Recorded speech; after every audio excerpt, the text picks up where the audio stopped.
Hello বন্ধুরা, এখন আমি শিহাব শাহিন পরিচালিত দাগি বলে একটি বাংলাদেশের সিনেমা রিভিউ করতে চলেছি, যেটি আমি চরকিতে দেখলাম। এখানে লিড রোলে আছে হলো আফরান নিশো, তমা মির্জা, সুনিরা বিনতে কামাল, ছাড়া আরো অন্যান্য অনেক আর্টিস্টরা রয়েছে। কাজটা ছোট করে এই গল্পটা বলি। আফরান নিশো 14 বছর পর সে জেল খেটে বেরোচ্ছে এবং তার পূর্ববর্তী অধ্যায় বা তার আগের লাইফে যে হবার আগে সে একটা ব্যক্তি ছিল। সে এমন কিছু ঘটনা ঘটেছে যার জন্য 14 বছর তাকে জেল খাটতে হয়েছে এবং তার উপর সে একটা দাগ লেগে গেছে চরিত্রের উপর। সে দাগি আসামি। এই মানুষটিকে যে 14 বছর আগে তার পরিচিত লোকেরা যেরকমভাবে সেই চোখে দেখতো, তাকে আজ সেই চোখে দেখে না। তো সেই চরিত্রের দাগ কি এই মানুষটা নতুন করে জেল থেকে বেরিয়ে শিক্ষা নিয়ে সেখান থেকে তার কি চরিত্রের দাগটি সে তুলে ধরতে পারে বা সরিয়ে ফেলে আবার পুনরায় আগে ভালো মানুষের মতো দাগ লোকে কি তাকে মনে করতে পারে, এবং সেখানে তার যে লাভ লাইফটা ছিল সেখানে তাদের মধ্যেই বা কি হয়েছিল, কি ঘটনা ছিল, এবং সেইটাই বা আজকের বর্তমান পরিস্থিতিতে কোন জায়গায় দাঁড়িয়ে। এর থেকে বেশি জানতে হলে আপনাকে চরকিতে গিয়ে এখন এই সিনেমাটি দেখতে হবে। দেখুন, সিনেমা থেকে এক্সপেকটেশন অনেক কিছু থাকে এবং আফরান নিশো দারুণ অভিনেতা, আমার দারুণ লাগে এবং তার কাজ কখনোই কিন্তু হতাশ করে না। কাজ যদি খারাপও হয়, আফরান নিশো পারফরমেন্স দিয়ে বার করে দেয়। এই সিনেমাটা এমন ধরনের সিনেমা হয়েছে, আফরান নিশো পারফরমেন্স তো দিয়েছে, প্লাস একটা ভালো ড্রামা সিনেমা এই সিনেমাটা হয়ে উঠতে দাঁড়িয়ে পেয়েছে। সিনেমার মধ্যে কিছু খামতি জিনিস আছে যেটা আমি পরে কথা বলবো, তবে প্রথম যেটা কথা বলবো সেটা হলো এই সিনেমার পারফরমেন্স। আফরান নিশো চুটিয়ে অভিনয় করেছে, ফাটিয়ে অভিনয় করেছে, পুরো সিনেমাটা তার কাঁধের উপর দাঁড়িয়ে, এবং তার অভিনয় জাস্ট চেকে মুগ্ধ হয়ে যাবেন, জাস্ট মুগ্ধ। এত ভালো, এত সুন্দর, এত সাবলীল, এত স্ট্রং একটা পারফরমেন্স সে দিয়ে গেছে। এই ক্যারেক্টারটা এক একটা সময় এক এক রকম তার চরিত্রের মধ্যে চেঞ্জ এসছে। সেটাকে আপনি যদি লক্ষ্য করে দেখবেন তাহলে বুঝতে পারবেন যে মানুষটা অ্যাঙ্গার হয়ে গেলে কিরকম, সেই মানুষটা যখন রিয়েলাইজ করছে তখন কিরকম। তো খুব সুন্দরভাবে এই রোলটা সে ফুটিয়ে তুলেছে। তার পারফরমেন্স অনবদ্য। সঙ্গে অবশ্যই প্রশংসা করব তমা মির্জা। তমা মির্জার পারফরমেন্স আমার বরাবরই ভালো লাগে, যে কোনো কাজে ভালো লাগে। আজ অব্দি কখনো কোনো খারাপ পারফরমেন্স আমি তমা মির্জার থেকে দেখিনি। এই কাজটাও তার মধ্যে একটি অন্যতম। খুব সুন্দর অভিনয়, সাবলীল, যেরকম আমি যেটা বললাম আফরান নিশোর সময়, এখানেও তাকেও বলবো। এবং খুব পরিণত, এবং যত কাজটা যখন ক্লাইম্যাক্স দিকে জায়গা আছে সেই জায়গাগুলো তমা মির্জার পারফরমেন্স সত্যি চোখে দেখার মতো, ভালো লাগবে তার পারফরমেন্স।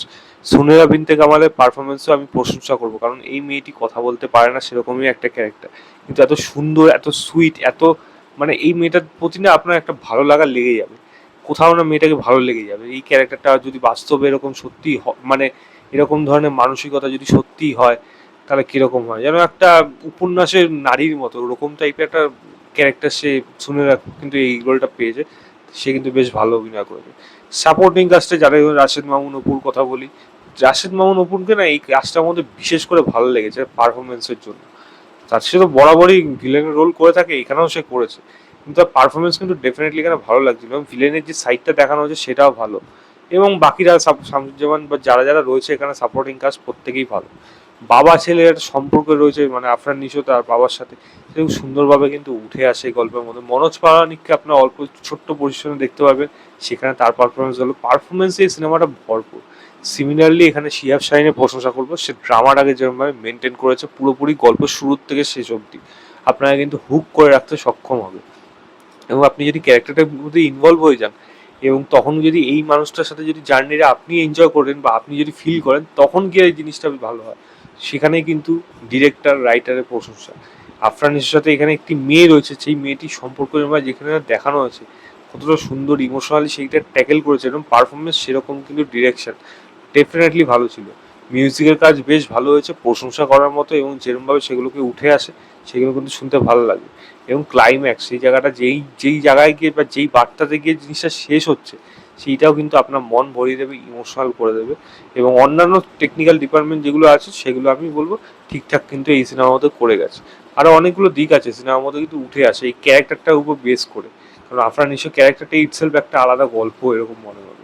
তবে সিনেমার মধ্যে খারাপ জিনিস কি, সিনেমাটা যখন ট্রেলার যখন এসেছিল মনে হচ্ছিল যে অ্যাকশন হয়তো থাকবে এই কাজটার মধ্যে, অ্যাকশন যেইটুকু যা রয়েছে সেগুলো খুবই ব্যাড ডেটেড বা বলা যায় সেইগুলো ততটা বেশি মানে মানে হাই পয়েন্ট নিয়ে যেতে পারে না। জাস্ট প্রয়োজনে হয়তো দেখাতে হচ্ছে ব্যাস ওইটুকুই, এর থেকে বেশি না। বর্ডারে যেরকমভাবে স্মাগলিং যা কিছু করা হচ্ছে সেইগুলোর ব্যাপারে গল্পের মধ্যে খুব একটা বেশি কিন্তু জোর দেওয়া হয়নি। ভিলেনের যে সাইডটা রয়েছে আফরান নিশোর সাথে যেইভাবে গল্পটা জড়িয়ে রয়েছে, সে কেন এরকম, কেন এত বড়, মানে তার মধ্যে সে কি সেই ক্ষমতাটা আছে যেখানে সে বারবার মানে চোখ উপরে মানে বর্ডার পার করে সে যেতে পারে, বা সে কিসেরই বা ব্যবসা করে, সেইগুলো নিয়ে কীভাবে সে ডিল করে, এই সমস্ত জিনিসগুলো কিন্তু গল্পের মধ্যে উঠে আসে না, যেটা আমার দেখে খারাপ লেগেছে। সিমিলারলি বর্ডারে যখন অ্যাকশন হচ্ছে, যখন সেটা বর্ডার মানে ফোর্স যখন সেগুলো গুলি চালাচ্ছে, সেই গুলিগুলো কিন্তু দেখা যাচ্ছে না, গুলির আওয়াজ আসছে কিন্তু গুলিগুলো কিন্তু ভালোভাবে লক্ষ্য করা যাচ্ছে না, গুলি যাওয়ার একটা ব্যাপার রয়েছে। তো বোঝা যায় মানে বাজেট একটা অনেক কিছু নির্ভর করে আপনি কিরকমভাবে সেগুলোর মধ্যে কাজ ইউজ করছেন। সেখানে বোঝা যাচ্ছে যে এইগুলো ততটা যে বাজেট এই কাজগুলোর মধ্যে নেই সেটা পরিষ্কার বোঝা যায়। তো সেখান থেকে জিনিসটা দেখতে একটু অড লেগেছে, এইটুকুই জাস্ট বলো। আদারওয়াইজ বর্ডার যে সিচুয়েশনটা যেটা ক্লাইম্যাক্সের দিকে আছে সেটা যেভাবে শ্যুট করা হয়েছে দেখতে ভালো লাগছিল, এবং আফরান নিশোর এন্ট্রি সেই জায়গাটায় আগুনের উপর দিয়ে যেভাবে আসলো, পুরোপুরি মানে হিরোকে একটা এন্ট্রি, এবং ক্যারেক্টারটা যতটা হিরোইক আপনার দেখে প্রথম দিকে হয়তো মনে হবে, ক্যারেক্টার ততটাই কিন্তু খুবই নিশ একটা সাধারণ মানুষের মতো। সেটা খুব সুন্দরভাবে এখানে তুলে ধরার জন্য এই সিনেমাটা কিন্তু আমার বেশ ভালো লেগেছে। আমি বলবো দুর্ধর্ষ এমন কিছু যে সব থেকে সেরা সিনেমা দেখলাম এরকম না, ডেফিনেটলি একটা ভালো সিনেমা দেখেছি যেটা দেখে মনটাও ভরে গেছে, ভালো লেগেছে। আমি বলবো এরকম ধরনের সিনেমা আরও হোক, তাহলে অ্যাটলিস্ট ভালো লাগবে। এবং সত্যি আফরান নিশোকে কুর্নিশ জানাই, সে যেরকম পারফরমেন্স দিয়েছে, তার লুক যেরকম তাকে দেখতে লাগছে, সমস্ত কিছুই যেন এই সিনেমাটার দাগি, নামটা তো দাগ, চরিত্রের দাগ, এই সিনেমাটা যেন কোথাও একটা মনের মধ্যে দাগ কেটে যাবে এই মানুষটার পারফরমেন্সের জন্য। এটাই জাস্ট বলার ছিল। আপনারা অবশ্যই দেখে জানাবেন, আমার কিন্তু বেশ ভালো লেগেছে। আমি সিনেমাটাকে 3.75 দেবো আউট অফ 5। ভিডিওটা ভালো লাগলে লাইক শেয়ার, চ্যানেলটাকে অবশ্যই সাবস্ক্রাইব করে দেবেন। বাই।